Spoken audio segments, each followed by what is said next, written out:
A batida veio ao amanhecer, tão fraca que poderia ter sido o vento contra a madeira, mas trazia um desespero que cortava a nevasca uivante como uma lâmina cortando seda.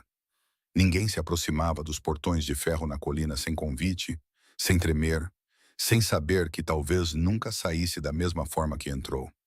Mas este não era o som de um homem a pedir misericórdia ou a testar limites.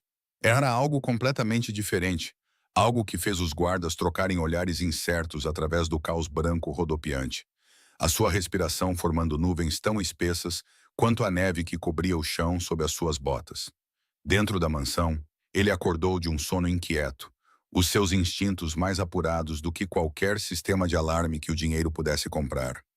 A batida repetiu-se, mais fraca desta vez, quase perdida no vento que sacudia as janelas e agitava os galhos nus das árvores como dedos esqueléticos arranhando o céu. Ele moveu-se pelos corredores escuros, onde retratos de homens de rosto severo observavam com olhos pintados. Os seus pés descalços silenciosos no chão de mármore frio, o suficiente para doer. O poder vivia nessas paredes, o tipo de poder que submetia bairros inteiros à sua vontade, que fazia homens adultos gaguejar e políticos atender telefones à meia-noite. O chefe de segurança apareceu no topo da escada, o rosto tenso com uma confusão que beirou o alarme. "Senhor, há alguém no portão", disse ele. As palavras cuidadosas e ponderadas. Uma criança sozinha. Ela não vai embora. Algo nessas palavras atingiu-o como um fósforo aceso numa sala cheia de gasolina. Inesperado, perigoso, impossível de ignorar. Ele desceu as escadas sem responder, vestindo o casaco preto que estava pendurado na porta como uma segunda pele. O seu peso era familiar como os seus próprios batimentos cardíacos. O frio atingiu-o no momento em que saiu. Uma parede de branco e vento que roubava a respiração e enterrava o mundo sob camadas de silêncio gelado. As suas botas esmagavam a neve.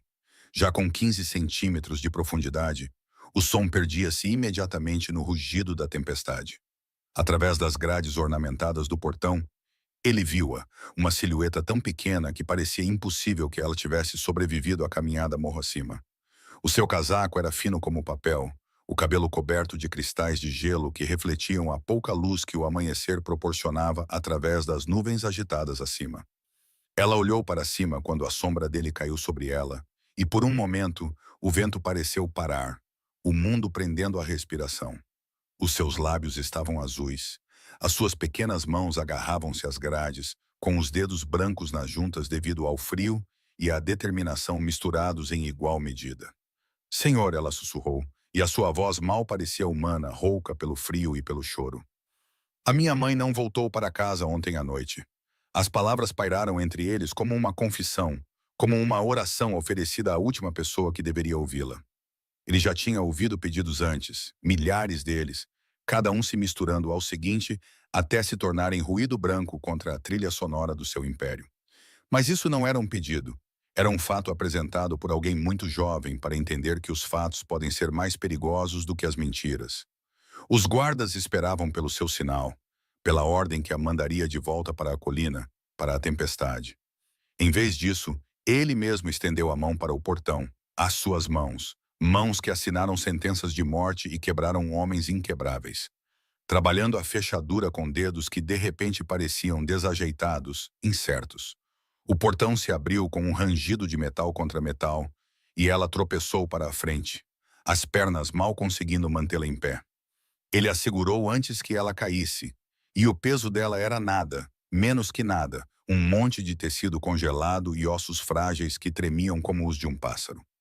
"Há quanto tempo você está caminhando?" ele perguntou, e sua voz soou diferente do que pretendia, sem o tom que normalmente fazia os subordinados recuarem. Ela não respondeu. Não conseguia responder, os dentes a baterem tão violentamente que as palavras se tornavam impossíveis entre os tremores que sacudiam o seu pequeno corpo. Ele levantou-a sem pensar, aconchegando-a contra o peito, onde o seu casaco podia protegê-la do vento que queria levá-la embora. A cabeça dela caiu contra o ombro dele e, através das camadas de tecido, ele podia sentir o quanto ela estava fria, o quanto estava perto de algo irreversível. A caminhada de volta para casa pareceu mais longa do que momentos antes. Cada passo era deliberado, com cuidado para não a sacudir com muita força. Atrás deles, o portão se fechou com um estrondo, selando-os dentro de paredes que nunca foram feitas para crianças, para a inocência, para pequenos dedos congelados que agarravam o seu casaco como se fosse a única coisa sólida que restava em um mundo em dissolução. Lá dentro, o calor atingiu-os como uma força física, mas ela não parava de tremer. O frio era profundo demais para ser afastado apenas pelo ar aquecido. Ele carregou-a por entre funcionários assustados que se encolhiam contra as paredes, por salas cheias de um silêncio caro, direto para a biblioteca, onde uma lareira se estendia do chão ao teto, como uma boca à espera de devorar o frio.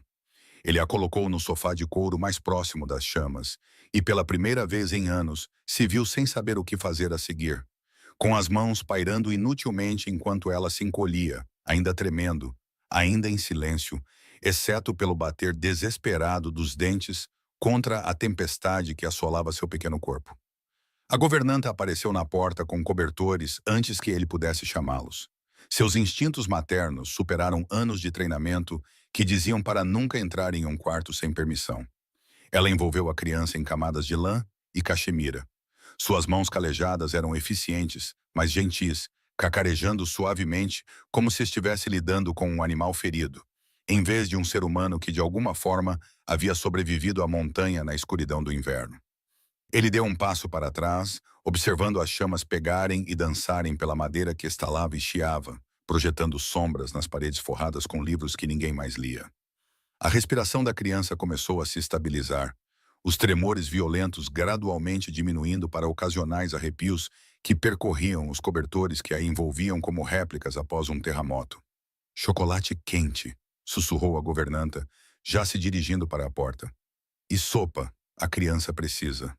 Mas ele levantou uma mão, interrompendo-a no meio da frase, os olhos nunca saindo do pequeno rosto que lentamente recuperava a cor, o rosa voltando às bochechas que estavam cinzentas como cinza. Quando ficaram sozinhos, ele puxou uma cadeira para perto do sofá, sentando-se com os cotovelos nos joelhos, estudando-a da maneira que aprendera a estudar tudo, procurando rachaduras, fraquezas, a verdade escondida sob qualquer história que estivesse prestes a surgir. Ela olhou para ele, os olhos enormes e escuros, ainda vidrados pelo frio, mas agora mais perspicazes, a consciência a regressar como o amanhecer, a romper sobre o solo gelado. "Qual é o teu nome?" perguntou ele, mantendo a voz baixa, não ameaçadora, o tom que aperfeiçoara para negociações que exigiam paciência em vez de pressão. Ela abriu a boca, fechou-a, tentou novamente, a voz a sair rouca e fraca, pouco mais alta do que o sussurro do fogo. "Íris", disse ela, e o nome pairou entre eles, delicado como a flor que representava, fora de lugar nesta sala onde se faziam negócios e se construíam impérios a partir dos fracassos de outros homens. Ela puxou os cobertores com mais força, os seus pequenos dedos a balançar no tecido como se tivesse medo que alguém os levasse. "Íris", repetiu ele, saboreando a palavra, achando-a estranha na sua língua. "Disseste que a tua mãe não voltou para casa. Onde é que ela trabalha?" A pergunta foi gentil, mas por baixo dela estava a máquina da sua mente já a funcionar, já a calcular possibilidades, já a preparar-se para qualquer verdade que estivesse para vir. Ela mexeu-se debaixo dos cobertores, sentando-se mais direita, e ele pôde ver-lhe a reunir coragem, como as crianças fazem de repente, antes que o medo as possa impedir. "No Royal Diamond", disse ela, as palavras saindo mais rápido agora. "Ela trabalha no bar. Ela sempre chega em casa à meia-noite, sempre. Mas ontem à noite ela não voltou. O nome do estabelecimento atingiu-o como água gelada. O reconhecimento foi imediato e nítido. O Royal Diamond ficava na borda do seu território, um casino que usava a respeitabilidade como uma máscara, mas sangrava dinheiro de jogos de cartas e salas privadas, onde não existiam limites para aqueles que podiam se dar ao luxo de perder. Ele era o dono através de 3 empresas de fachada e uma cadeia de gerentes que sabiam que não deviam incomodá-lo com detalhes operacionais. "Ela serve bebidas", continuou Iris, sua voz ganhando força à medida que falava, como se dizer em voz alta tornasse tudo mais real, mais urgente. "Às vezes ela só termina muito tarde. Mas ela sempre liga, sempre. Ela tem um telefone no bar e liga para mim antes de sair, todas as noites, para que eu saiba que ela está a caminho. Ele observou o rosto dela enquanto ela falava, vendo o medo ali, mas também outra coisa. Uma certeza feroz de que a mãe dela não a abandonaria, que algo devia ter acontecido, que o mundo não simplesmente engoliria alguém e não deixaria nenhum rastro para trás. Era o tipo de fé que não existia no seu mundo, onde a lealdade era comprada e a confiança era um risco que levava as pessoas à morte. Ontem à noite o telefone não tocou, ela sussurrou, e os seus olhos encheram-se de lágrimas que não caíram, contidas por pura força de vontade. Eu esperei e esperei. Adormeci no sofá ao lado do telefone. Quando acordei, ainda estava escuro e ela não estava lá, e o apartamento estava muito frio porque ficamos sem óleo para o aquecedor. Os detalhes pintaram um quadro que ele não queria ver. O pequeno apartamento, a mãe solteira esticando cada dólar até ele gritar, a criança esperando ao lado de um telefone silencioso enquanto a neve cobria a cidade lá fora. Era uma realidade que existia no mesmo mundo que a sua mansão. Mas eles ocupavam universos diferentes, que nunca deveriam se cruzar. Então, você veio a pé até aqui? Ele disse não exatamente como uma pergunta, ainda tentando entender a lógica que levaria uma criança de 6 anos a enfrentar uma nevasca em direção ao único lugar da cidade onde inocentes iam para morrer. Ela assentiu, limpando o nariz com as costas da mão. Um gesto tão infantil que parecia impossível que ela tivesse sobrevivido a algo que teria matado homens adultos. A senhora Chen, vizinha, disse, você é o chefe de tudo. Iris explicou com voz natural, como se estivesse a discutir o tempo, em vez do império criminoso que deixava os políticos nervosos e fazia famílias rivais desaparecerem. Ela disse, se alguém desaparece, você é o único que pode encontrá-lo. Ela disse, você é assustador, mas é justo. Justa. A palavra ecoou na sua mente como uma piada, como algo de outra vida, antes de ele ter aprendido que a justiça era um luxo para pessoas que não compreendiam como o mundo realmente funcionava. Mas nos olhos desta criança ele viu crença, do tipo que não podia ser fingida ou comprada, que existia porque alguém lhe tinha dito que era verdade e ela ainda não tinha motivos para aprender sobre mentiras. A governanta voltou com uma bandeja, colocando-a sobre a mesa baixa com um silêncio experiente. O vapor subia de uma caneca de chocolate coberta com marshmallows derretidos, e ao lado havia uma tigela de sopa que enchia a sala com o cheiro de frango e ervas, de conforto destilado em calor líquido. Os olhos de Iris fixaram-se na comida com uma intensidade que revelava mais do que apenas a aprovação da manhã, e ele percebeu com uma certeza fria que o pequeno almoço não era garantido no mundo dela, que a fome no seu olhar vinha de um lugar mais profundo do que uma refeição perdida. Ela olhou para ele, pedindo permissão sem palavras, e ele acenou com a cabeça, observando-a pegar na caneca com as duas mãos, segurando-a como se contivesse algo precioso e raro. Ele a deixou a comer junto à lareira, as suas pequenas mãos envolvendo a caneca como se ela pudesse desaparecer se ela a soltasse, e caminhou até ao seu escritório, onde a luz da manhã lutava para entrar pelas janelas com bordas congeladas. O seu telefone estava sobre a secretária, silencioso e à espera, e ele o pegou com dedos que haviam esquecido como hesitar, discando o número que o conectava ao gerente do Royal Diamond, sem verificar a hora ou se importar que o amanhecer tivesse começado há apenas 1 hora. A chamada foi atendida ao segundo toque, a voz do gerente alerta, apesar da hora matinal. Treinado para responder instantaneamente quando este número específico aparecia no seu ecrã. Senhor, disse ele, a única palavra carregada de peso e preocupação.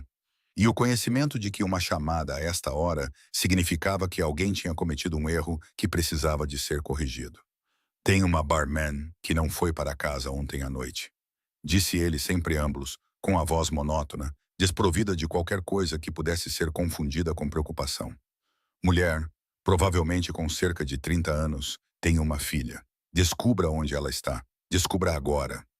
Houve uma pausa, o som de lençóis a farfalhar, pés a bater no chão, a respiração do gerente a acelerar à medida que as implicações se instalavam na sua consciência. Senhor, fechamos às 4h. A equipa de limpeza sai às 5. Não conheço ninguém que... As palavras tropeçavam umas nas outras, o pânico tornando-as desajeitadas. Tem 15 minutos, interrompeu ele. Cada palavra precisa como um corte de faca. Ligue-me de volta com respostas ou ligue-me de volta com a sua demissão. Essas são as suas únicas opções. Ele desligou antes que o gerente pudesse responder, colocando o telefone com um cuidado controlado que contradizia a estranha urgência que se acumulava no seu peito como a pressão antes de uma tempestade. Através da janela, a cidade se espalhava abaixo da colina, branca e silenciosa sob a neve que continuava a cair, mais suave agora, mais implacável, apagando estradas e pontos de referência até que tudo parecesse igual. Em algum lugar lá embaixo, no labirinto de ruas e edifícios, uma mulher estava desaparecida. E uma criança sentava-se junto à lareira, acreditando que ele poderia resolver o problema, porque alguém lhe tinha dito que os chefes resolvem os problemas. Ele construíra o seu império com base em informações, em saber tudo o que acontecia no seu território antes que se tornasse um problema, em redes de olhos e ouvidos que relatavam tudo como nervos que alimentavam dados a um cérebro. Mas isto, uma barman que desaparecera após o seu turno. Isso tinha escapado por todas as frestas, invisível até que uma criança de 6 anos atravessou uma nevasca para lhe contar. O telefone tocou 12 minutos depois, e ele atendeu antes que o segundo toque terminasse. Fale, disse ele, e a única palavra carregava o peso da consequência, do tempo a esgotar-se, da paciência esticada como um fio. Encontrei-a, ofegou o gerente, o seu alívio palpável mesmo através da ligação digital. Ela está aqui. Ainda está aqui, senhor. Ela desmaiou na sala de descanso após o turno. O supervisor noturno não verificou as salas dos fundos. Não sabia que ela estava lá. Ela está com febre alta. Continua a tentar levantar-se, mas não consegue.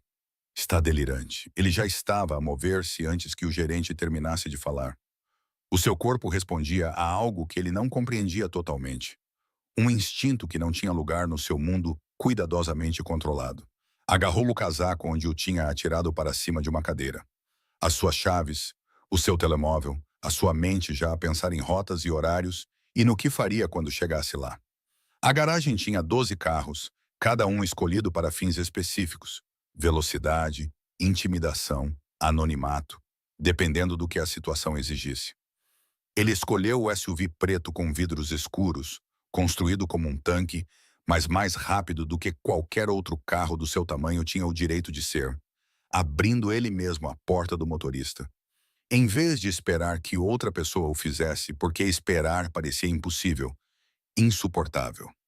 O motor rugiu ao dar a partida e ele recuou na neve com violência controlada. As rodas encontrando aderência na entrada limpa antes de atingir a estrada não limpa que descia da colina.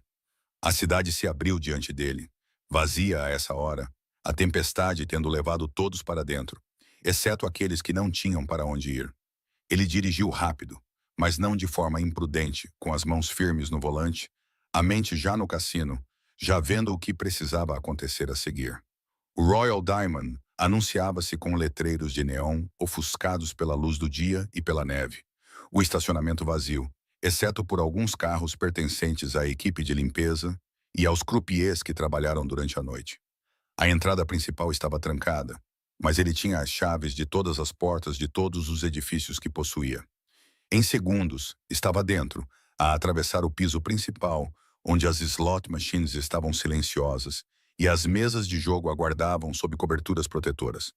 O cheiro a cigarros velhos e álcool derramado pairava no ar, misturado com o cheiro a produto de limpeza industrial e o vazio peculiar de espaços que deveriam estar cheios, agora abandonados. Encontrou o gerente à espera no corredor dos fundos, com o rosto pálido e as mãos entrelaçadas. Senhor, sinto muito. Não sabíamos. O protocolo é verificar todos os quartos, mas o supervisor noturno é novo e não percebeu. As desculpas jorravam em uma enxurrada, mas ele passou sem reconhecê-las, seguindo o corredor, até onde ele se abria para uma pequena sala de descanso com armários, uma mesa e um sofá encostado em uma parede.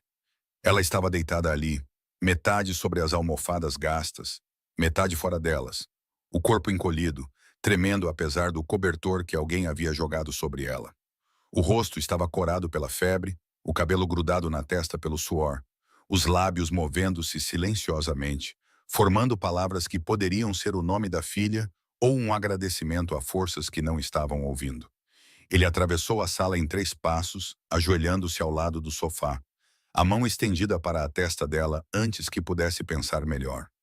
O calor irradiava da pele dela como se estivesse a arder por dentro.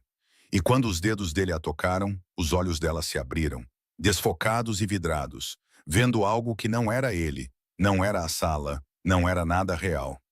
Iris, ela sussurrou, o nome rachando na sua garganta. Tenho que ir para casa. Ela está à espera. Ela está sozinha. As palavras saíram juntas, arrastadas pela febre e pela exaustão. Mas o desespero nelas era claro, afiado como vidro quebrado, cortando tudo o resto. Ela não está sozinha, ele disse, surpreendido com a sua própria voz, com a gentileza que não sabia que podia produzir. Ela está segura. Ela veio me procurar. Ele não tinha certeza se a mulher o ouviu, se as suas palavras penetraram na névoa da doença, mas os olhos dela encontraram os dele por um momento, o reconhecimento cintilando como uma vela ao vento antes de se apagar novamente. Ele a levantou da mesma forma que havia levantado a filha dela horas antes, sentindo como ela era leve, como era frágil, o corpo dela pesando quase nada, apesar de ser adulta. Ela não resistiu. Não parecia consciente o suficiente para entender o que estava a acontecer. A cabeça dela caindo contra o ombro dele enquanto ele se levantava, ajustando o aperto para apoiá-la com mais segurança. O gerente segurou a porta dos fundos aberta enquanto ele a carregava, o ar frio atingindo os dois como um golpe físico após o calor abafado da sala de descanso. A neve tinha se acumulado no beco durante as horas em que ela ficou inconsciente, criando montes que chegavam até a metade dos contentores do lixo, alinhados nas paredes de tijolos de ambos os lados. Ele moveu-se com cuidado, as botas encontrando apoio no gelo escondido sob a neve fresca, os braços apertando-a com mais força quando ela se mexeu ligeiramente, murmurando palavras que se dissolveram em sons incoerentes. O SUV esperava onde ele o havia deixado, com o motor ainda a funcionar, o escape criando nuvens no ar gelado que se dissipavam quase instantaneamente com o vento. Colocá-la no banco de trás exigiu manobras pelo espaço estreito entre a porta e a moldura, suportando o peso dela enquanto ajustava os ângulos, finalmente acomodando-a nos bancos de couro, com a cabeça apoiada no apoio de braço. Ele tirou o casaco, cobrindo-a com ele, a lã preta engolindo o corpo pequeno dela até que apenas o rosto permanecesse visível, pálido e febril, na luz cinzenta da manhã. A viagem até o hospital atravessou ruas que ganhavam vida com madrugadores, caminhões de entrega e limpa-neves a iniciar as suas rotas, luzes de travão a piscar em vermelho contra o branco, enquanto a cidade se livrava da noite. Ele atravessou o trânsito com eficiência prática, um olho na estrada e outro no espelho retrovisor, onde podia ver o reflexo dela, imóvel, exceto pelo movimento superficial da sua respiração. O seu telefone tocou 3 vezes durante os 15 minutos de viagem, e 3 vezes ele ignorou, deixando as chamadas irem para o correio de voz, porque nada nos seus negócios exigia atenção mais urgente do que a mulher que morria lentamente no banco de trás. A constatação atingiu-o como um golpe, que ele tinha feito uma escolha sem pensar, que as prioridades que mantinha há anos tinham mudado no espaço de algumas horas, reorganizadas pela caminhada desesperada de uma criança através de uma nevasca. O hospital apareceu à frente, com a entrada da emergência marcada por placas vermelhas que brilhavam mesmo à luz do dia. As ambulâncias estacionadas em ângulos que sugeriam um caos recente agora acalmado. Ele parou diretamente na porta, ignorando os avisos de proibido estacionar pintados em letras amarelas no concreto, desligou o motor e moveu-se para o banco de trás num movimento fluido. Ela sentia-se mais leve do que antes, como se a febre estivesse a queimar a sua substância, deixando apenas as partes essenciais, os ossos e a respiração. E a vontade obstinada que mantinha o seu coração a bater, apesar de tudo estar contra ela. Ele fechou a porta do carro com o calcanhar, sem se importar com o barulho, caminhando em direção às portas automáticas que se abriram para os deixar entrar na luz fluorescente forte e no cheiro de antisséptico. A enfermeira da triagem levantou os olhos do ecrã do computador, a sua avaliação profissional absorvendo a cena instantaneamente. O fato caro carregando a mulher inconsciente, a autoridade na sua postura que dizia que ele esperava ação imediata, A maneira como se movia como alguém acostumado a ter os obstáculos removidos antes de os alcançar. Ela estava de pé antes que ele falasse, já a pegar no telefone, já a chamar uma maca. Febre alta, inconsciente há pelo menos 6 horas.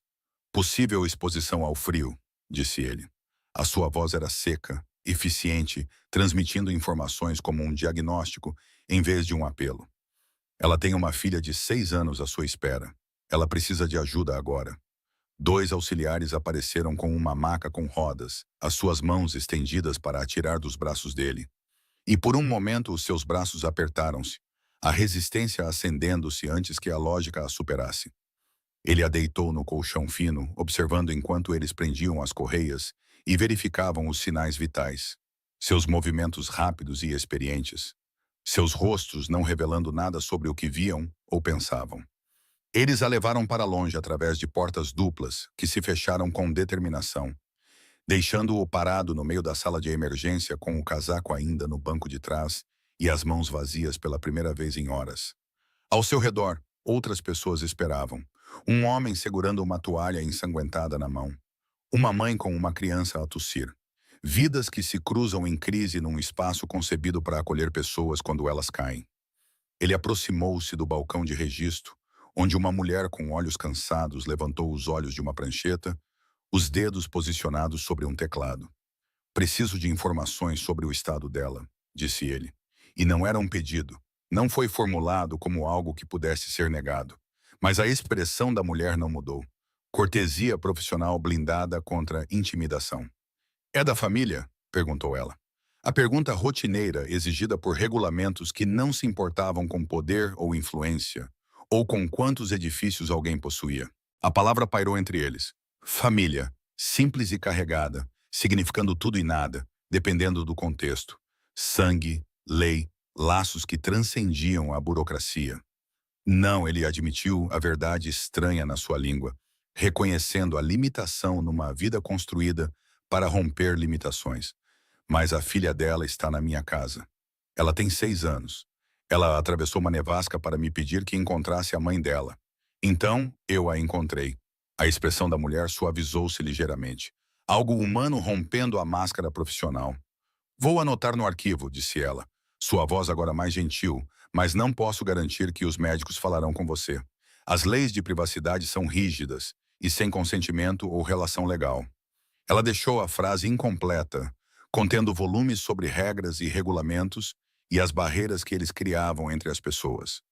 Ele acenou com a cabeça, compreendendo, mas não aceitando, já a planear maneiras de contornar obstáculos que ainda não se materializavam. O nome dela, disse ele, percebendo pela primeira vez que não o sabia, que a mulher que ele carregara 2 vezes permanecia sem nome na sua mente, definida apenas pela sua relação com uma criança que aparecera à sua porta. Qual é o nome dela? A pergunta pareceu surpreender a funcionária do registro, que ergueu ligeiramente as sobrancelhas. Não sabe o nome dela? Perguntou ela, com evidente confusão, tentando conciliar a intensidade das suas ações com essa lacuna fundamental de informação. Trouxe-a para cá sem saber o nome dela. O nome da filha é Iris, disse ele, como se isso explicasse tudo. Como se a identidade da criança de alguma forma abrangesse as mães, tornando as apresentações desnecessárias. A mãe trabalha no Royal Diamond, como barman no turno da noite. É tudo o que sei. A funcionária digitou algo, os seus dedos movendo-se pelas teclas com eficiência, fruto de anos a lidar com emergências. Existem formulários, começou ela, tirando papéis de uma gaveta e colocando-os no balcão com uma caneta. Contato de emergência, informações sobre seguro, histórico médico. Alguém precisa preencher isso. E se não é da família, eu trato disso. Interrompeu ele, pegando na caneta antes que ela pudesse terminar de explicar por que ele não deveria, por que não podia, por que existiam regulamentos para impedir exatamente esse tipo de envolvimento irregular. Ele dirigiu-se a uma das cadeiras de plástico aparafusadas ao chão em filas, sentou-se entre estranhos que agarravam as suas próprias emergências e começou a preencher formulários com informações que teria de inventar, lacunas que teria de preencher com dinheiro e conexões, e o peso da influência que normalmente fazia a papelada desaparecer completamente. O seu telemóvel vibrava insistentemente, mensagens a acumularem-se, chamadas perdidas a multiplicarem-se, o seu império a exigir atenção que de repente parecia distante e irrelevante. Pensou em Iris junto à lareira, provavelmente acordada agora, provavelmente a fazer perguntas, provavelmente à espera com a mesma paciência que tinha demonstrado, à espera junto a um telemóvel silencioso num apartamento frio, enquanto a sua mãe ardia em febre num casino trancado.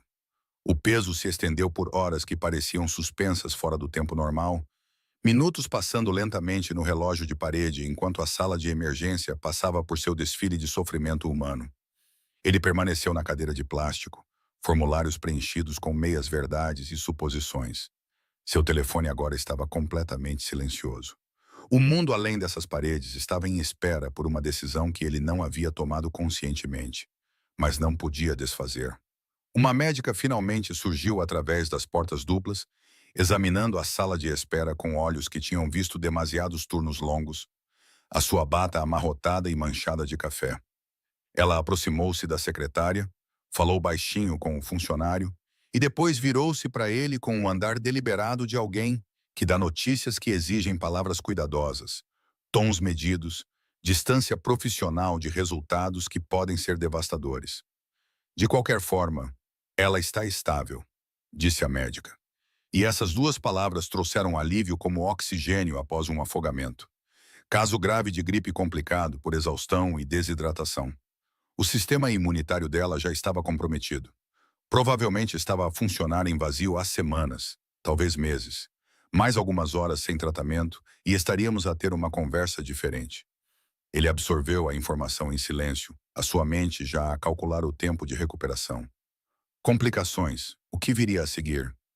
A médica continuou, tirando um pequeno bloco de notas do bolso e folheando as páginas cobertas por uma caligrafia apertada que parecia uma linguagem que apenas profissionais médicos poderiam decifrar. Ela está a perguntar pela filha, disse a médica, levantando os olhos das notas. Ela está acordada, mas desorientada. Continua a tentar sair da cama. Sedámo-la levemente, mas ela está a resistir, insistindo que precisa de ir para casa. Eu disse a ela que alguém a trouxe, que a filha dela está bem, mas ela não vai descansar até ver a criança com os próprios olhos.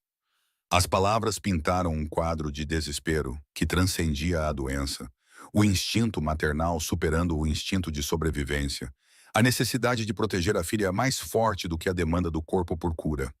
Ele entendia esse tipo de impulso, já o tinha visto em homens defendendo território ou honra. Mas isto era diferente, de alguma forma mais puro, não contaminado pelo orgulho, pelo lucro ou pela complicada matemática do poder. Traga a filha aqui, disse ele, levantando-se, a decisão tomando forma enquanto ele falava. Deixe-a ver que a mãe está viva e a ser cuidada. Depois, ambas precisam de um lugar para se recuperarem que não seja um quarto de hospital ou o apartamento onde têm sobrevivido. A expressão do médico mudou.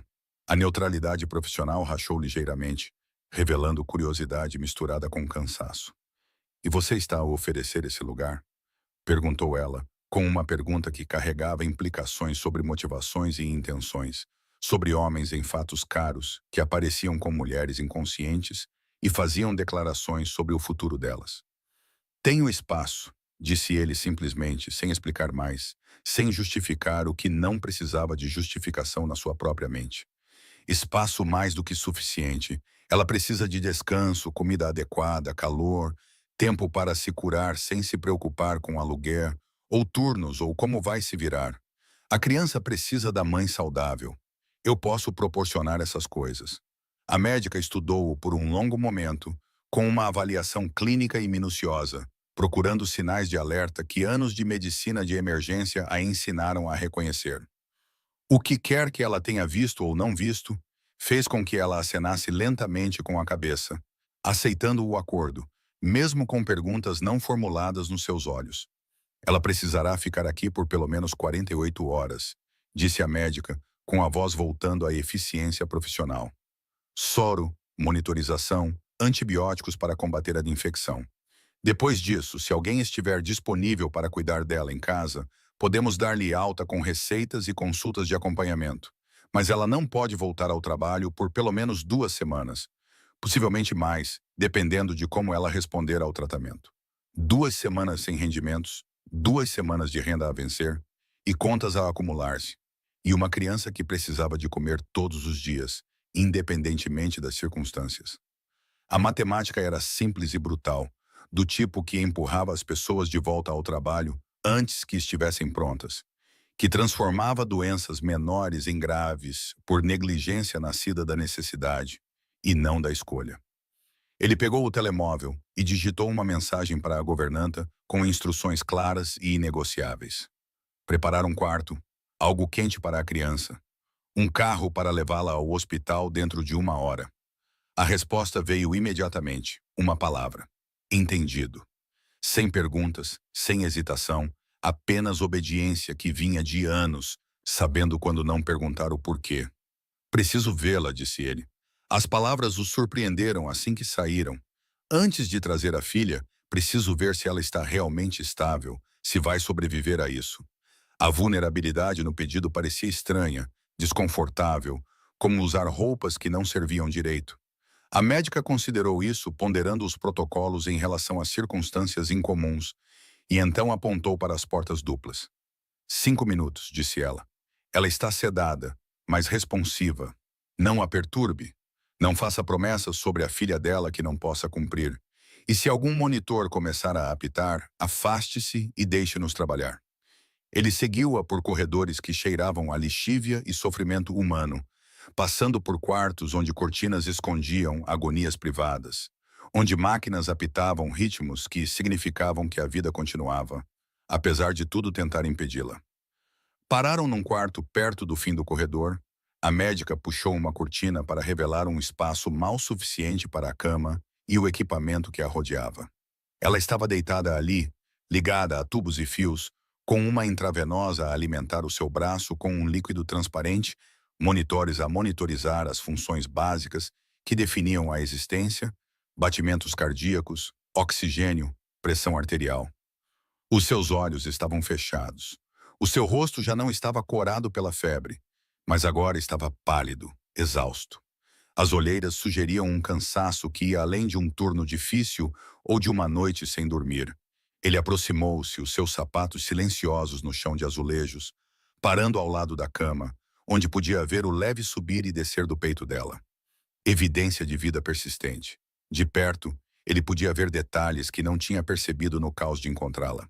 Os calos nas mãos dela, resultado de anos a carregar bandejas pesadas, as rugas de preocupação ao redor dos olhos, que a faziam parecer mais velha do que provavelmente era, a evidência de uma vida passada a sobreviver, em vez de viver.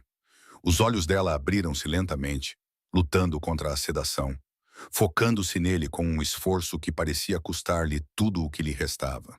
O reconhecimento cintilou, não especificamente dele, mas do momento na sala de descanso, memórias fragmentadas a juntarem-se em algo que se assemelhava à coerência. Iris, sussurrou ela, o nome quase inaudível, a voz rouca devido à febre e ao medo. Disseste que ela estava segura. As palavras se desfizeram. Era necessário muito esforço para empurrá-las para o ar entre eles, mas a pergunta nos olhos dela não precisava de voz para ser ouvida. Ela está a caminho, disse ele, inclinando-se para mais perto para que ela não precisasse se esforçar para ouvi-lo. Em menos de 1 hora, ela entrará por aquela porta e verá que você está viva. E então vocês duas virão para casa comigo até que estejam fortes o suficiente para decidir o que acontecerá a seguir. A confusão cruzou o rosto dela, seguida por algo que poderia ter sido medo, ou poderia ter sido a última ofensa de alguém que aprendeu a desconfiar da ajuda, porque ela sempre vinha acompanhada de condições. Mas ela estava fraca demais para discutir, doente demais para reunir energia para protestar. E em algum lugar por baixo da confusão e do medo, ele viu alívio, pequeno e hesitante, mas real. Por quê? Ela conseguiu pronunciar uma única sílaba que continha volumes de perguntas sobre motivações e intenções, sobre homens como ele e mulheres como ela, e como os seus mundos não deveriam se cruzar, exceto em transações que deixavam uma pessoa diminuída e a outra enriquecida. Ele não tinha uma resposta que fizesse sentido, nenhuma que pudesse articular de uma forma que não soasse como mentiras ou ilusões. Então, ele simplesmente disse, Porque a sua filha atravessou uma nevasca para me pedir isso. Porque ela acreditava que eu poderia ajudar. Porque talvez ela estivesse certa. O carro preto chegou à entrada do hospital precisamente na hora combinada. A governanta no banco do passageiro e íris visíveis pela janela, o seu pequeno rosto pressionado contra o vidro, os olhos a examinar o prédio com esperança desesperada. Ele foi ao encontro delas na porta e, no momento em que a criança o viu, ela saiu do veículo, antes mesmo de ele parar completamente. Os seus pés atingiram o pavimento a correr, a sua voz gritando perguntas que se misturavam na sua urgência. Ela está aqui? Encontrou-a? Ela está bem? Posso vê-la? As palavras saíram sem pausa para respirar. As suas mãos agarrando o casaco dele quando ela chegou até ele, olhando para cima com olhos que provavelmente choraram até ficarem vazios durante as horas de espera. Agora, com os olhos a encherem-se de lágrimas que ameaçavam cair a qualquer momento, ajoelhou-se ao nível dela, colocando o rosto ao nível do dela, uma posição que nunca tinha assumido com ninguém na sua vida adulta. Este gesto de se tornar mais pequeno, vulnerável, encontrando alguém onde ela estava, em vez de a forçar a subir. Ela está viva, disse ele, vendo o alívio espalhar-se pelo rosto dela como o nascer do sol. Ela está doente, mas os médicos estão a ajudá-la. Ela tem perguntado por si. A transformação foi imediata e completa. O medo dissolveu-se em uma alegria tão pura que doía de testemunhar. Os seus pequenos braços se lançaram ao redor do pescoço dele em um abraço que o pegou completamente desprevenido. Ele congelou por um momento, sem saber como reagir. Então lentamente levantou os braços para retribuir o gesto, acariciando as costas dela desajeitadamente, sentindo a fragilidade das omoplatas dela através do casaco, como ossos de pássaro que poderiam quebrar sob pressão. Obrigada, sussurrou ela contra o ombro dele. As palavras eram abafadas, mas claras, carregando um peso que pressionava o peito dele como uma força física. Obrigada por encontrá-la. Obrigada por trazê-la de volta. E naquele momento, algo dentro dele que estava congelado há mais tempo do que ele conseguia lembrar, começou a rachar. O gelo deu lugar a algo para o qual ele não tinha palavras. Não sabia como nomear. A governanta observou essa troca com uma expressão cuidadosamente neutra, mas os olhos traíam surpresa, pois trabalhava na casa dele há 15 anos e nunca o tinha visto tocar em alguém com gentileza, nem testemunhado qualquer interação que sugerisse capacidade de ternura. Ela limpou a garganta suavemente, lembrando-os do tempo e do propósito. E ele ficou de pé, segurando a mão de Iris, outro gesto desconhecido que parecia estranho e, ao mesmo tempo, estranhamente natural. Eles caminharam por corredores que pareciam menos severos com a criança ao seu lado. A presença dela, de alguma forma, suavizava os contornos clínicos, fazendo com que o hospital parecesse menos uma estação intermediária entre a vida e a morte e mais um lugar onde a cura realmente acontecia. As enfermeiras sorriam para Iris quando passavam, e ele percebeu que elas estavam a reagir especificamente à esperança que ela carregava como uma luz visível. A médica encontrou-os fora da sala, ajoelhando-se ao nível de Iris, como ele havia feito, falando em tom reservado para crianças que precisavam que a verdade fosse dita com delicadeza. A tua mãe está muito doente, mas está a melhorar, explicou ela com voz calorosa e profissional. Ela tem tubos que a ajudam a receber medicamentos e água. Não tenha medo quando os vir. Eles estão a ajudá-la a curar-se. Iris acenou com a cabeça solenemente, apertando a mão dele, buscando força ou oferecendo-a. Ele não sabia dizer qual das duas coisas. Então a médica afastou-se, puxando a cortina, e a criança correu para a frente com um grito que era metade soluço, metade risada, puro alívio expresso num som que ecoou pelo corredor e fez com que outros pacientes levantassem os olhos de suas próprias lutas. Mamã. Iris subiu para a cama com eficiência experiente, claramente já tendo feito isso antes, encontrando espaço ao lado da mãe sem perturbar os tubos ou fios, o seu pequeno corpo enrolando-se ao lado da mulher como uma peça de quebra-cabeça encontrando o seu par. Os braços da mãe se levantaram para abraçar a filha e Banamon, naquele gesto ele viu tudo. Amor, medo, alívio e exaustão, tudo entrelaçado em algo tão poderoso que fez as máquinas e os medicamentos parecerem quase irrelevantes. Ele deu um passo para trás, dando-lhes espaço, observando da porta enquanto elas sussurravam uma para a outra, enquanto as mãos da mãe passavam pelos cabelos da filha, examinando com a meticulosidade de alguém que se preocupava com todos os danos possíveis. A governanta apareceu ao lado dele, e juntos eles ficaram de guarda sobre esse reencontro, testemunhando algo que parecia quase sagrado em sua intensidade. Ela está mesmo bem? Perguntou Iris, afastando-se ligeiramente para olhar para o rosto da mãe, precisando de uma confirmação visual além do abraço. Prometes que não vais desaparecer novamente? A pergunta trazia consigo todos os medos que uma criança poderia ter, de abandono e perda, e de um mundo que poderia tirar a única constante numa vida instável. Prometo, querida.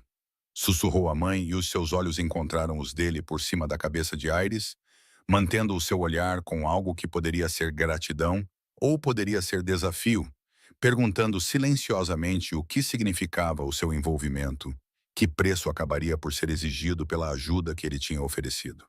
Não vou a lado nenhum. Não vamos a lado nenhum. O peso dessas palavras assentou sobre ele como um voto que ele não tinha pedido, mas que, de alguma forma, aceitou mesmo assim. A mãe continuou a segurar o seu olhar com uma expressão indecifrável, e ele viu nos olhos dela a mesma proteção feroz que reconhecera em Iris, uma determinação em sobreviver, em proteger a filha do perigo, em fazer o que fosse necessário para manter as duas em segurança, mesmo que isso significasse aceitar a ajuda de um estranho cuja reputação provavelmente o precedera naquela sala.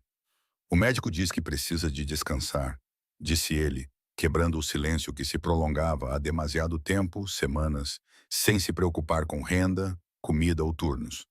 Tenho uma casa com mais quartos vazios do que sei o que fazer com eles. Vai ficar lá até ficar bem. Não era uma pergunta ou um convite, mas uma constatação. E ele observou-a processar isso. Observou a sua mente a trabalhar nas implicações e opções. E se o orgulho era um luxo que ela podia se dar ao luxo de ter. Iris olhou para os dois, sentindo a tensão, a sua mãozinha a procurar a da mãe, pronta para defender o que quer que fosse que os mantivesse juntos. Não aceito caridade, disse a mãe finalmente, a sua voz agora mais forte, apesar da intravenosa e da febre que ainda persistia no seu organismo. Eu trabalho pelo que temos. Não devo nada a ninguém, exceto o que posso pagar com as minhas próprias mãos. As palavras carregavam uma dignidade que as circunstâncias não podiam diminuir. Uma recusa em ser reduzida a alguém que precisava de ser salva. Então trabalhe para mim, disse ele, a solução apresentando-se mesmo enquanto ele falava. Quando estiver bem, a minha casa funciona com funcionários que gerem tudo, desde as refeições até a manutenção. Pode juntar-se a eles. Trabalhe para pagar a dívida que acha que tem, e a sua filha terá um lugar seguro para crescer enquanto o faz. A oferta pairou no ar entre eles, e ele viu-a a ponderá-la, a testá-la em busca de armadilhas ocultas, à procura da contrapartida que sempre existia em acordos que pareciam bons demais para ser verdade. Mas o rosto de Iris se iluminou, sua esperança descomplicada pelo cinismo adulto, e isso pareceu inclinar a balança mais do que qualquer argumento que ele pudesse ter apresentado. Até eu ficar bem, disse a mãe lentamente, cada palavra medida, estabelecendo limites mesmo ao aceitar a ajuda. Até eu poder pagar meu próprio lugar novamente, não para sempre, apenas até eu estar forte o suficiente para me sustentar sozinha. As condições eram claras, sua independência inegociável, mesmo na dependência. E ele se viu respeitando isso, compreendendo a necessidade de manter algum senso de controle quando tudo o mais havia sido tirado por circunstâncias além do seu poder. Até que esteja pronta para partir. Ele concordou, e falava sério, embora algo em seu peito se apertasse ao pensar nos quartos vazios se enchendo e depois esvaziando novamente, na vida interrompendo brevemente o silêncio antes de devolvê-lo à solidão que ele havia construído tão cuidadosamente ao seu redor, não importa quanto tempo isso levasse. A mansão transformou-se de maneiras demasiado súbitas para que pessoas de fora percebessem, mas profundas o suficiente para que os funcionários de longa data trocassem olhares quando pensavam que ninguém estava a ver. A ala leste, fechada há anos e mantida apenas com limpezas semanais, de repente ganhou um propósito à medida que os quartos eram preparados. Lençóis foram arejados, Móveis foram descobertos de lençóis protetores que os transformaram em fantasmas de conforto, à espera de serem ressuscitados. A governanta conduzia esses preparativos com uma eficiência que mascarava a sua curiosidade, orientando os funcionários mais jovens a esfregar as janelas até brilharem ao sol e a encher os armários com toalhas macias o suficiente para a pele de uma criança. Ela não fazia perguntas sobre o porquê ou por quanto tempo, compreendendo que algumas mudanças chegavam sem explicação e exigiam apenas adaptação, não compreensão. Ele passou aqueles 2 dias antes da alta da mãe, cuidando dos negócios que se acumularam durante a sua ausência, participando de reuniões onde homens relatavam números e problemas. Mas a sua mente divagava de uma forma que nunca tinha feito antes, vagando para quartos de hospital e pequenas mãos a agarrar o seu casaco, para promessas feitas sem pensar nas suas implicações. A cidade também reparou, embora de formas diferentes e através de canais diferentes. Espalhou-se a notícia entre aqueles que faziam questão de saber das coisas, que o chefe tinha pessoalmente resgatado alguém do diamante real, que ele próprio a tinha levado para o hospital. A especulação correu solta na ausência de factos. Teorias multiplicavam-se em conversas sussurradas em salas dos fundos e cantos escuros, onde a sua influência não chegava. Os seus tenentes aproximavam-se com palavras cuidadosas e expressões cautelosas, fazendo perguntas disfarçadas de preocupações com a segurança, com precedentes, com o que isso significava para as operações. Ele o silenciava com olhares que diziam que o assunto não estava aberto para discussão, que os seus assuntos privados permaneciam privados, independentemente da curiosidade ou preocupação. Mas as perguntas pairavam no ar como fumo, acompanhando-o ao longo dos seus dias. O que estava ele a fazer? Por que estava a fazê-lo? O que significava isso? Ele não tinha respostas, ou pelo menos nenhuma que pudesse articular de forma que fizesse sentido até para si mesmo. Nenhuma que explicasse por que um homem que construíra muros entre si e todos os outros estava de repente a abrir as portas a estranhos. A manhã da alta chegou fria e clara. A tempestade tinha passado, deixando tudo coberto por um branco imaculado que se transformaria em lama cinzenta em poucas horas. Ele dirigiu até o hospital novamente, dispensando o motorista, que aparecera com as chaves e perguntas, precisando da solidão do veículo, do ritmo da navegação pelas ruas que exigiam atenção.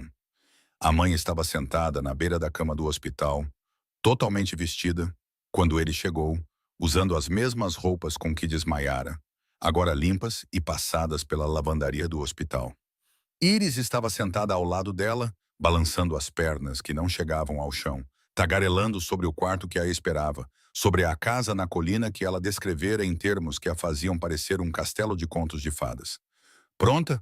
perguntou ele da porta. E a mãe olhou para cima, com uma expressão indecifrável, mas os olhos agora claros, sem febre.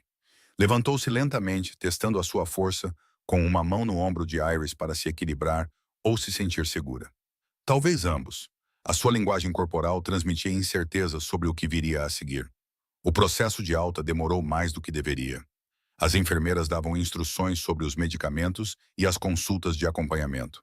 Os médicos assinavam formulários que transferiam a responsabilidade do hospital para quem quer que fosse prestar os cuidados. Ele ficou de lado durante isso, deixando a mãe tratar da papelada sozinha, respeitando a independência que ela insistira em ter, mesmo sabendo que ela dependeria dele para tudo o que importava. A viagem de volta foi silenciosa. Iris preenchia o silêncio com observações sobre a neve, os edifícios e as pessoas que caminhavam agasalhadas contra o frio. A mãe sentou-se no banco do passageiro, com as mãos cruzadas no colo, os olhos fixos na estrada à frente, sem falar, mas presente de uma forma que parecia pesada com pensamentos que ela não compartilhava. A mansão apareceu quando contornaram a última curva da estrada da colina, e ele observou a expressão da mãe mudar ao ver a extensão da propriedade. Os portões de ferro, as paredes de pedra, as janelas que refletiam a luz da manhã, como olhos julgadores observando a sua aproximação. Iris pressionou o rosto contra a janela, a excitação indefinida pela grandiosidade. Mas o rosto da mãe ficou tenso, os portões abriram-se automaticamente. Sensores reconheceram o veículo e eles entraram num terreno mantido com precisão que transformava a natureza em arte. Todas as árvores podadas, todos os caminhos limpos, tudo controlado e perfeito, e totalmente diferente da realidade confusa das vidas que ali entravam. O contraste impossível de ignorar. O carro parou na entrada principal, onde a governanta esperava com 2 funcionários mais jovens, os rostos cuidadosamente neutros. Bem-vindos, disse ela. A palavra era simples, mas carregada de um significado que ia além da polidez, um reconhecimento de que limites estavam a ser ultrapassados, que os procedimentos normais estavam a ser deixados de lado por circunstâncias que desafiavam a categorização normal. A mãe hesitou na base da escadaria, a sua linguagem corporal transmitindo resistência, mesmo que a sua situação não oferecesse alternativas. Ele contornou o carro, parando ao lado dela, mas sem tocar, sem empurrar, dando-lhe espaço para fazer a escolha por si mesma, mesmo que a escolha já tivesse sido feita dias atrás num quarto de hospital. É apenas uma casa, disse ele baixinho, apenas para os ouvidos dela, maior do que a maioria, mas ainda assim apenas quartos, paredes e lugares para dormir em segurança. A mentira tinha um sabor estranho. Ambos sabiam que não era apenas uma casa, que aceitar abrigo ali vinha com condições invisíveis que poderiam levar meses ou anos para se tornarem visíveis. Ela olhou para ele, depois olhou realmente, procurando algo em seu rosto. Verdade ou engano, perigo ou segurança? A resposta para perguntas que ela não sabia como fazer. O que quer que ela tenha visto, fez com que ela acenasse com a cabeça uma vez, de forma rápida e decisiva, e depois se virasse para a entrada, onde a sua filha esperava, saltitando de impaciência e excitação, sem os medos dos adultos. No interior, a casa revelava-se em camadas. O grande hall de entrada com o seu lustre que custava mais do que a maioria das pessoas ganhava numa vida inteira, a escadaria ampla que se dividia em 2 caminhos. Os olhos da mãe registravam tudo, catalogando detalhes, avaliando valores, e ele questionava-se sobre os cálculos que ela estava a fazer, qual o preço que ela achava que acabaria por ser exigido por todo este abrigo temporário. A governanta conduziu-os até ao andar de cima, narrando enquanto caminhava, num tom que sugeria que já tinha feito esta visita antes, mas nunca a pessoas como estas. A biblioteca, as salas de estar, a sala de jantar com capacidade para 20 pessoas, cada espaço maior do que todo o apartamento que tinham deixado para trás. O excesso aumentava a cada cômodo revelado, até que a expressão da mãe ficou mais cautelosa. As semanas passaram como água encontrando novos caminhos, remodelando a paisagem de sua vida de maneiras tão graduais que ele mal percebeu, até que olhou para trás e não conseguiu mais reconhecer o terreno. A casa, que ficava silenciosa, exceto pelos movimentos dos funcionários, começou a ter sons diferentes. O riso de Iris ecoando pelos corredores que nunca tinham ouvido crianças. A voz da mãe cantarolando baixinho enquanto trabalhava. Os funcionários adaptaram-se com a flexibilidade de pessoas habituadas a servir sem questionar, embora ele os tenha apanhado a sorrir quando Iris aparecia a fazer perguntas impossíveis. A governanta parecia particularmente transformada, a sua eficiência severa suavizando-se em torno de arestas que se tornaram duras após anos a manter a ordem em quartos vazios que agora transbordavam de vida. Ele viu-se a ajustar a sua agenda de maneiras subtis, voltando das reuniões mais cedo do que o necessário, tomando o café da manhã na sala de pequenos almoços, em vez de no seu escritório. Essas mudanças aconteceram sem decisão, sem escolha consciente. O seu corpo e as suas rotinas respondiam a presenças que ele não sabia que sentia falta, até que elas preencheram espaços que ele se convencera de que estavam completos. A mãe recuperou lentamente, a cor voltou ao seu rosto, a força foi sendo reconstruída em incrementos medidos por caminhadas mais longas pelos jardins. Ela insistiu em contribuir, apesar dos protestos dele, assumindo pequenas tarefas com uma determinação que beirou a teimosia, estabelecendo a sua presença como trabalhadora em vez de hóspede, mesmo quando a distinção parecia sem sentido para todos, exceto para ela. Iris prosperou de maneiras que sugeriam que ela havia sido reprimida por circunstâncias pesadas demais para os seus pequenos ombros carregarem sozinhos. Ela explorou todos os cantos da casa e do terreno com curiosidade destemida, fazendo amizade com o jardineiro, o cozinheiro e os funcionários mais jovens que nunca tinham tido motivos para interagir com crianças antes. Os seus desenhos começaram a aparecer nas paredes dos corredores, colados pela governanta, que não pediu permissão, mas não esperava nenhuma objeção. Ele deu por si, a parar para os estudar. Representações rudimentares de casas, pessoas e cães que eles não tinham, mas ela aparentemente queria que cada um fosse uma janela para as esperanças que tinham sido adiadas pela sobrevivência, mas nunca totalmente extintas. A cidade continuava os seus rumores, com especulações a evoluir à medida que as semanas passavam, sem esclarecimentos ou explicações. Os seus parceiros de negócios abordavam-no com perguntas envoltas em preocupação, notando mudanças no seu comportamento, na sua disponibilidade, na forma como ele às vezes parecia distraído durante as negociações. Ele desviou essas perguntas com facilidade, não revelando nada, mas reconhecendo tudo, mantendo o mistério, porque a verdade era algo que ele mesmo mal compreendia. O Natal se aproximava com inevitabilidade comercial, a cidade se decorando com luzes e alegria fabricada, enquanto as temperaturas caíam e a neve voltava.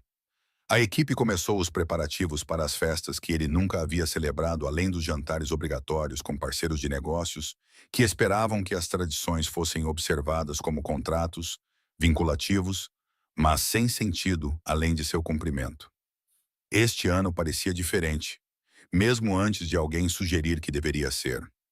Iris falava constantemente sobre o Natal com o entusiasmo de uma criança que tinha recebido promessas de coisas melhores, que acreditava em magia porque tinha testemunhado o seu próprio pequeno milagre.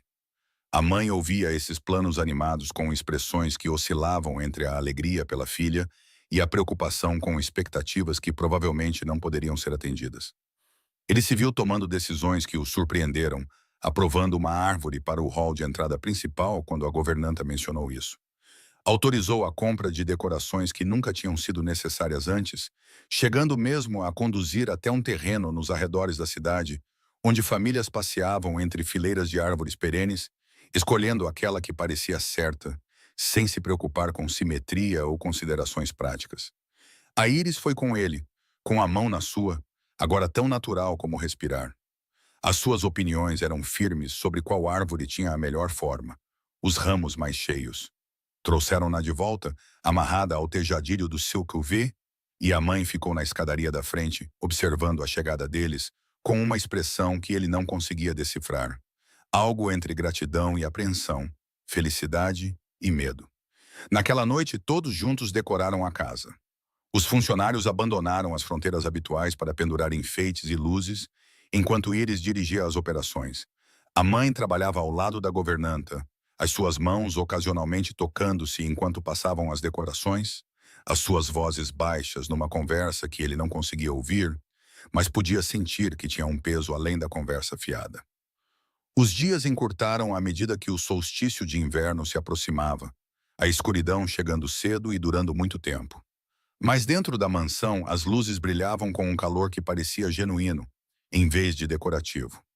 As refeições ficaram mais longas, a conversa fluía mais facilmente. Iris contando histórias sobre a escola que ela começou a frequentar depois de semanas de aulas particulares em casa. A mãe partilhava memórias de natais passados. Ele contribuía pouco para essas conversas, contentando-se principalmente em ouvir, observar e testemunhar algo que nunca tinha tido. Essa sensação de família reunindo-se a partir de partes dispersas. O negócio continuava a funcionar com o mínimo de intervenção. Os seus subordinados tinham aprendido a lidar com as operações do dia a dia sem supervisão constante, libertando-o para estar presente de maneiras que nunca se permitia antes. A mãe ficava mais forte a cada dia, o seu corpo recuperando-se totalmente da doença que quase a matou. Mas ela não deu sinais de que iria embora. Ele não perguntou sobre os planos dela, com medo de que perguntar forçasse decisões que beneficiavam de permanecerem por tomar, que existiam numa ambiguidade confortável, em vez de uma resolução definitiva que poderia destruir tudo. Mas ele pensava constantemente nisso, no que viria a seguir, se o temporário poderia tornar-se permanente, se os sentimentos para os quais ele ainda não tinha palavras se traduziam em algo. A pergunta se formava e se reformava em sua mente, assumindo diferentes formas, testando diferentes formulações, nenhuma delas adequada para expressar o que ele queria dizer, sem revelar muito sobre as vulnerabilidades que ele passou décadas aprendendo a esconder. A véspera de Natal chegou com neve fresca caindo suavemente, do tipo que fazia o mundo parecer limpo e possível, em vez de enterrado e frio. A mansão havia sido transformada por semanas de preparação. Todos os quartos foram decorados com cuidado, sugerindo que as festas significavam algo além da obrigação, além do desempenho, além de qualquer coisa que ele tivesse experimentado na vida adulta. Os funcionários receberam folga, foram enviados para casa, para suas próprias famílias, com bônus que fizeram vários deles chorarem. Eles jantaram na sala de jantar menor, aquela que acomodava apenas 6 pessoas. Velas tremulavam na mesa entre eles, enquanto a neve continuava a cair do lado de fora das janelas, refletindo suas imagens de volta para eles como retratos de algo que poderia ser confundido com pertencimento. Depois do jantar, eles foram para a biblioteca, onde a lareira estava acesa, proporcionando um calor aconchegante. Iris se acomodou no chão com novos livros de colorir, enquanto a mãe se sentava no sofá com uma xícara de chá fumegante nas mãos, os olhos fixos na filha, mas a mente claramente em outro lugar, processando pensamentos que se refletiam na leve ruga entre as sobrancelhas. Ele vinha planejando esse momento há dias, ensaiando em sua mente enquanto, ao mesmo tempo, se convencia a não fazê-lo, que era muito cedo, muito presunçoso. Mas, observando-as ali, a língua de Iris ligeiramente para fora em concentração, o perfil da mãe à luz da lareira, ele sabia que esperar não tornaria o pedido mais fácil, nem a resposta mais certa. Ele atravessou a sala até onde uma pequena caixa estava escondida na gaveta de uma mesinha lateral, as mãos firmes apesar da sensação desconhecida de nervosismo. Ele mesmo tinha escolhido o anel, passando horas na sala privada de um joalheiro, olhando opções que pareciam todas muito ostensivas ou muito insignificantes. Finalmente escolheu algo simples, um único diamante numa aliança de ouro lisa. Há algo que preciso perguntar a vocês dois, disse ele, e sua voz soou diferente do que pretendia, desprovida da autoridade que normalmente fazia as pessoas se inclinarem para a frente. Iris ergueu os olhos do seu desenho, com um olhar curioso, enquanto a mãe pousava o chá com as mãos ligeiramente trêmulas, algum instinto dizendo-lhe que o que quer que viesse a seguir mudaria tudo. Ele ajoelhou-se no tapete entre elas, numa posição que o colocava ao nível de Iris, mas também o fazia olhar para a mãe. A caixa na sua mão parecia ficar mais pesada a cada segundo que passava, contendo possibilidades que poderiam ser aceites ou rejeitadas, futuros que poderiam se materializar ou se dissolver, dependendo de palavras ainda não ditas. Quando Iris chegou ao meu portão naquela manhã, ele começou a se concentrar primeiro na criança, porque a aceitação dela parecia de alguma forma mais alcançável do que a da mãe. Ela pediu-me ajuda e eu quero continuar a ajudar. Não por obrigação ou dívida, mas porque, em algum momento entre aquela manhã e agora, vocês duas se tornaram importantes para mim de maneiras que não compreendo totalmente e não consigo explicar adequadamente. Iris observava-o com total atenção, esquecendo-se de colorir, com as pequenas mãos cruzadas no colo, imitando inconscientemente a postura da mãe. A mãe ficou paralisada, com a respiração suspensa, os olhos arregalados com algo que poderia ser esperança ou medo de que a própria esperança fosse perigosa, que deixá-la entrar significasse arriscar a devastação se ela se revelasse infundada. Não sou bom nisto, admitiu ele, a confissão parecendo remover a armadura que o protegia há tanto tempo, que ele havia esquecido como era ficar exposto. Não sei como as famílias funcionam. Não sei como ser o que você precisa, mas quero aprender. Quero tentar. Quero que você fique, disse ele finalmente.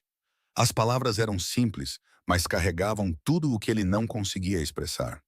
A solidão reconhecida, as barreiras derrubadas. Não como hóspedes, não como funcionários, mas como família. Como minha, se me aceitarem. Como minha, se eu puder ser vosso, se isso for algo que também possam imaginar querer. Ele abriu a caixa, revelando o anel que de repente parecia inadequado, pequeno demais para representar o que ele estava a pedir. O diamante captou a luz do fogo e refletiu-a em arco-íris fragmentados. Beleza nascida da pressão aplicada ao longo do tempo a algo que começou como carvão e se tornou um tesouro através da transformação. Ele só agora estava a começar a entender. Casas comigo? Perguntou ele à mãe. Mas os seus olhos incluíam íris na pergunta, reconhecendo que aceitá-lo significava aceitar o mundo de onde ele vinha. Vocês as duas, deixam-me mantê-las em segurança? Deixam-me voltar para casa para vocês? Ficam e constroem aqui algo que nenhum de nós sabia que precisávamos até que já existisse? O silêncio prolongou-se por batidas cardíacas que pareceram horas. O crepitar do fogo era o único som. A neve batia suavemente nas janelas como testemunhas à espera de votos. Os olhos da mãe encheram-se de lágrimas que escorreram, percorrendo as suas bochechas em caminhos que esculpiram as defesas que ela mantinha desde o momento em que acordou numa cama de hospital e descobriu que a sua vida tinha sido reorganizada. Não nos conhece, sussurrou ela. Mas o protesto soou fraco, mesmo aos seus ouvidos, menos um argumento do que um pedido de tranquilidade. Você não sabe quem somos, de onde viemos, que bagagem carregamos. Isto pode ser um erro. Isto pode acabar mal. Isto pode... Eu sei que você atravessou uma nevasca por ela. Ele interrompeu gentilmente, gesticulando para Iris, cujos olhos os acompanhavam com intensidade. Eu sei que você trabalhou até adoecer tentando prover o sustento. Eu sei que você a ensinou a ser corajosa o suficiente para pedir ajuda a estranhos. Sei que quando abraço qualquer um de vocês, algo em mim que estava a faltar se encaixa no lugar certo. Iris se moveu então, lançando-se sobre ele com a energia explosiva que as crianças possuem. Os seus braços envolveram o pescoço dele com uma força que quase o derrubou para trás. Sim, gritou ela diretamente no ouvido dele. Alegria incontida e descomplicada pelas preocupações adultas. Diga sim, mamãe. Diz sim para que possamos ficar para sempre e tu nunca mais tenhas de trabalhar tanto a ponto de ficares doente novamente. A mãe riu entre lágrimas, o som quebrando algo solto na sala, a tensão a ser liberada como uma válvula de pressão aberta para evitar uma explosão. Ela estendeu a mão, tocando o rosto dele com os dedos que tremiam, traçando a linha do queixo dele como se estivesse a verificar se ele era real, sólido, realmente ajoelhado diante dela com um anel e uma pergunta. Sim, ela disse, e a palavra saiu sufocada por emoções demasiado confusas para serem separadas. Alívio e medo e alegria, e terror e esperança. Sim, vamos ficar. Sim, vamos construir algo. Sim, vamos deixar-vos amar-nos e vamos descobrir como amar-vos de volta, mesmo que isso seja loucura e não deva funcionar, e provavelmente não será fácil. Ele beijou-a então, interrompendo o fluxo de palavras com lábios que haviam esquecido como ser gentis, reaprendendo a suavidade por necessidade e desejo misturados igualmente. Iris gritou de alegria, contorcendo-se entre eles, e eles se separaram rindo, sem fôlego. Os três se entrelaçaram no chão em frente à lareira, enquanto a neve caía lá fora e o resto da cidade dormia sem saber. O anel deslizou em seu dedo com uma facilidade que parecia uma confirmação, o metal aquecendo instantaneamente a temperatura da pele dela. Ela olhou para ele com admiração, o que o fez ver o objeto com novos olhos, não como um símbolo caro, mas como uma promessa que ganhou forma física, como uma representação do compromisso que ele nunca imaginou assumir, com pessoas que ele nunca esperava precisar com tanta intensidade desesperada. Eles ficaram ali por horas conversando, planejando e contando histórias. Iris acabou adormecendo enrolada ao lado dele. A lareira queimou até virar brasas que pulsavam com o calor residual. E por fim, eles levaram a criança adormecida para o quarto dela, colocando-a na cama, cercada por brinquedos, conforto e segurança que ela nunca tivera antes, mas que nunca mais lhe faltariam. No corredor, do lado de fora do quarto de Iris, eles ficaram parados na escuridão, quebrada apenas pelas luzes noturnas em forma de estrelas. A mãe olhou para ele com olhos que continham perguntas que ela estava demasiado cansada ou sobrecarregada para expressar. E ele respondeu-as de qualquer maneira, sem palavras, puxando-a para perto e abraçando-a como se ela pudesse desaparecer se ele afrouxasse o abraço. Obrigada, ela sussurrou contra o peito dele, e ele não tinha a certeza do que ela estava a agradecer. O anel, o pedido de casamento, os meses de abrigo. Obrigada por abrir a sua porta quando a minha filha bateu. Obrigada por ser alguém que poderia ter nos recusado, mas não o fez. Obrigada por nos escolher quando poderia ter escolhido o vazio e a segurança. Obrigado, ele respondeu, com uma intensidade que o surpreendeu. Gratidão pela fé dela em aceitar, pela coragem de Iris impedir. Obrigado por me ensinar que a força vem de formas que eu nunca tinha reconhecido. Na vulnerabilidade oferecida e aceite, nas necessidades admitidas em vez de escondidas, na construção em vez da proteção, na abertura em vez do fecho de portas, que eu me convencera de que precisavam de permanecer trancadas. A manhã seguinte chegou com a luz do sol sobre a neve nova. O mundo estava limpo e brilhante. Ele acordou e encontrou Iris a saltar na cama com a energia de uma criança que sabia que o Natal a esperava lá embaixo. A sua excitação era contagiante o suficiente para fazer com que até mesmo o cansaço parecesse irrelevante em comparação com a alegria que irradiava do seu pequeno corpo. Desceram juntos, os três, e encontraram presentes que tinham sido adquiridos sem alarde, embrulhados com cuidado. O dia desenrolou-se com risos, papel rasgado e comida preparada pela cozinheira, que tinha voltado apesar de ter recebido folga, porque dizia que algumas tradições mereciam refeições adequadas e que não estava disposta a deixar o Natal passar com comida congelada. À tarde, a notícia do noivado espalhou-se entre os funcionários. A governanta apareceu com champanhe, que provavelmente custou mais do que o aluguer mensal da maioria das pessoas, servindo-o com lágrimas nos olhos enquanto brindava com palavras sobre tempo e mudança. Outros seguiram com felicitações genuínas, aceitação completa, barreiras entre empregador e empregado dissolvendo-se na felicidade compartilhada. Ao cair da noite, enquanto Iris brincava com os seus novos brinquedos junto à lareira, a mãe aproximou-se dele, que estava junto à janela, observando a neve começar a cair novamente. O braço dela deslizou pela cintura dele, a cabeça dela repousando no ombro dele com uma confiança que o humilhava mais do que qualquer demonstração de respeito que ele já tivesse exigido. Mais poderosa do que qualquer lealdade comprada com medo ou dinheiro, ou as transações complicadas que governavam as suas outras relações. "O que acontece agora?"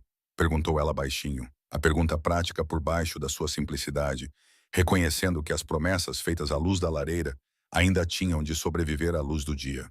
O mundo fora destes portões não vai entender. As pessoas vão falar, vão julgar, vão fazer suposições sobre por que estamos aqui e o que você quer de nós, e se isso é real ou apenas mais uma transação. "Agora vivemos", disse ele, surpreendendo-se com a resposta, com o quanto acreditava nisso, apesar de saber que ela estava certa sobre as complicações que os seguiriam. "Tomamos o pequeno almoço. Tu ensinas-me a fazer as panquecas que a Iris adora. Ela vai para a escola e volta para casa com desenhos. Discutimos sobre pequenas coisas e rimos sobre coisas ainda menores. E construímos algo comum dentro deste lugar extraordinário." Ela virou-se nos braços dele, olhando para ele com olhos que ainda mantinham traços de descrença de que tudo isso fosse real.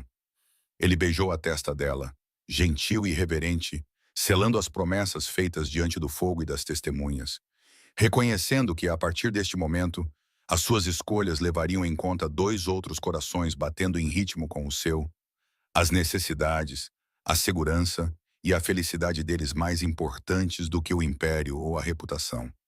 Lá fora, a cidade continuava a sua existência, sem saber que na colina, na mansão que ficara vazia de amor por décadas, uma família se formara. E lá dentro, enquanto a neve caía suave e incessante, 3 pessoas que estavam separadas aprenderam a estar juntas.